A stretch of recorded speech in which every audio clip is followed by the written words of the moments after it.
हाय viewers, मैं हूं नीता गुलाटी रावल और मम्मी के जुबानी नानी की जुबानी नानी की कहानी से में आज एक और बहुत मजेदार कहानी हम सुनने वाले हैं। अकबर और बीरबल की कहानी।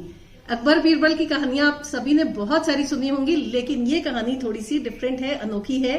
तो चलिए सुनते हैं। Over to mummy. हेलो बच्चों, आज आपको मैं अकबर और बीरबल की एक कहानी सुनाने जा रही हूँ जो शायद आपने पहले कभी नहीं सुनी होगी। एक बार क्या हुआ, बादशाह अकबर का दरबार लगा हुआ था।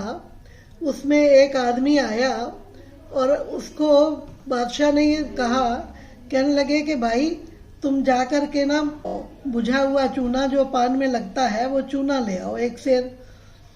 वो उसने कहा ठीक है, जहाँ पना ठीक है, मैं जाता हूँ। वो आदमी गया और जाकर के उसने देखा कि महल के बाहर एक दुकान है, उसमें एक 15-16 साल का लड़का बैठा हुआ है। जब देखा तो उसने उससे लड़के से बोला, कहने लगा आपके पास चूना है? बोले हाँ है। बोले मुझे एक सेर चूना दे दो आप। कहने लगे अच्छा ठीक है। उसने चूना तौला और दिया और साथ में ये बात बोली, कहने लगा कि ये चूने का क्या करोगे? उसने कहा पता नहीं, बादशाह ने मंगवाया है। वो कहने लगा अच्छा तुम ऐसा करो कि एक सेर घी भी ले लो और ये घी जो है ये तुम पी लो यहाँ। वो कहने लगा ये ऐसा क्यों? मेरे पास पैसे भी नहीं है इतने, मैं तो खाली चूने के पैसे लाया हूँ। कहने लगा पैसे तुम बाद में दे देना, पैसों की चिंता मत करो, लेकिन तुम एक सेर घी ले लो और पी लो। वो बड़ा परेशान था वो आदमी। वो कहने लगा ये ऐसा क्यों बोल रहे हैं आप?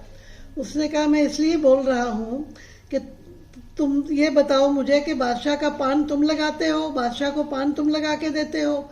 उसने कहा हाँ। बोले कल जो तुमने बादशाह को पान दिया था ना, उसमें चूना ज्यादा लग गया था और वो चूना खाने से बादशाह की जबान कट गई थी।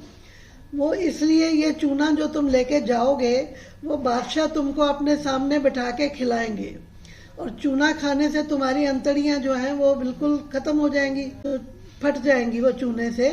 और अगर तुम घी पी लोगे ना तो घी जो है चूने को मारेगा, चूने के जहर को घी मारेगा और घी के जहर को, क्योंकि घी भी 1 किलो कोई पचा नहीं सकता इकट्ठे, तो उसको चूना मारेगा और चूने को घी मारेगा। उसको भी लगा के कह रहा है तो ठीक है। वो उसने घी पी लिया वहीं और वो चूना लेकर के दरबार में गया। जब वहां गया बादशाह अकबर को चूना दिया, बोले चूना ले आए? हाँ। बोले ले आए। तो अब बैठो यहाँ और मेरे सामने और ये सारा चूना तुम खाओ। अब उस बेचारे ने चूना खा लिया और उसको कहने लगे अब तुम घर चले जाओ। जाके वो सोया। अगले दिन वो फिर दरबार में आ गया। जब आया तो बादशाह बड़ा हैरान हुए कि ये कैसे आ गया, क्योंकि उनको तो ये उम्मीद थी कि इसने चूना खाया है और ये आदमी तो रात को खत्म हो जाएगा, मर जाएगा। बोले तुम कैसे आ गए आज? तो वो कहने लगा कि बादशाह सलामत, आपकी दुआ से मैं ठीक हूँ, मैं आ गया। कहने लगे इसका भेद क्या है ये बताओ मुझे, क्योंकि चूना तो अंतड़ियों को काट डालता और तुम जिंदा कैसे हो? वो कहने लगा मैं जहाँ चूना लेने गया था वहाँ एक लड़का था 15-16 साल का और उसने ये बात बोली थी कि भाई तुम जो है ये एक सेर घी पी लो। तो मैंने घी पी लिया था और उसके बाद जब आपने चूना, उसने बोला था कि बादशाह आपको चूना खिलाएंगे और जब आपने चूना खिलाया तो मैं खा गया। घी के प्रभाव से मैं चूने से बचा और चूने के प्रभाव से घी पच गया मेरे को। जब ये बात सुनी तो वो कहने लगे वो कौन लड़का है, उसको बुला के लाओ। वो आदमी गया और पान वाले लड़के को बुला के ले आया, पान की दुकान वाले लड़के को। अब वो लड़के को लाया तो उसको पूछा कि भाई तुम्हारा नाम क्या है? उसने कहा बीरबल। बोले तुमको ये कैसे पता चला?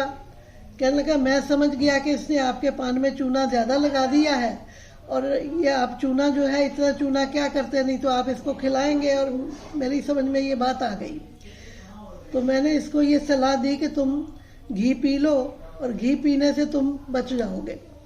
वो कहने लगा ठीक है। बादशाह कहने लगे कि अच्छा एक परीक्षा और लेनी है तुम्हारी। बादशाह ने एक चौक लेकर के जमीन के ऊपर एक लाइन खींच दी। कहने लगा कि इस लाइन को छोटी करो बिना हाथ लगाए, इसको टच नहीं करना है लेकिन इस लाइन को छोटा करना है। बीरबल ने कहा ठीक है। उसने पकड़ करके और एक चौक लेकर के उससे बड़ी लाइन खींच दी। बोले बादशाह सलामत, मैंने हाथ नहीं लगाया और आपकी लाइन छोटी हो गई। बादशाह उसकी बुद्धिमत्ता से इतने खुश हो गए कि उन्होंने कहा ये आदमी जो है ये तो मेरे दरबारियों में नवरत्नों में रहने लायक है। उसको अपना बादशाह के दरबार में 9 रत्न प्रसिद्ध है, आप लोग शायद जानते ही होंगे। ये 9 रत्नों में पहला रत्न था। और उनको पूछा गया कि तुम्हारे अंदर इतनी बुद्धिमानी कहाँ से आई। उनने कहा कि मैं जब काम करता हूँ अपनी दुकान पर तो मैं सरस्वती देवी का मंत्र जो है वो जपता रहता हूँ। मैं हर वक्त मेरी जुबान पर सरस्वती का मंत्र रहता है। बीरबल जिस मंत्र का जाप करते थे वो ये मंत्र है, ओम श्रीम ह्रीम सरस्वती नमः। वो निरंतर इसका जप किया करते थे। इससे वो बहुत बुद्धिमान हो चुके थे और बादशाह इतने प्रसन्न हुए उनसे कि उन्होंने उनको अपना दरबारी नियुक्त कर लिया और उनको मुख्यमंत्री बना दिया। तो ये थी अकबर बीरबल की कहानी नानी की जुबानी। आप सबको ये कहानी कैसी लगी कमेंट करके ज़रूर बताइएगा। और अगर आप इस तरह की और भी कहानियां नानी की जुबानी सुनना चाहते हैं तो वो भी कमेंट करके ज़रूर बताइएगा। इन मज़ेदार कहानियों को लाइक कीजिए, सब्सक्राइब कीजिए चैनल को और कहानियों को शेयर ज़रूर कीजिए सबके साथ।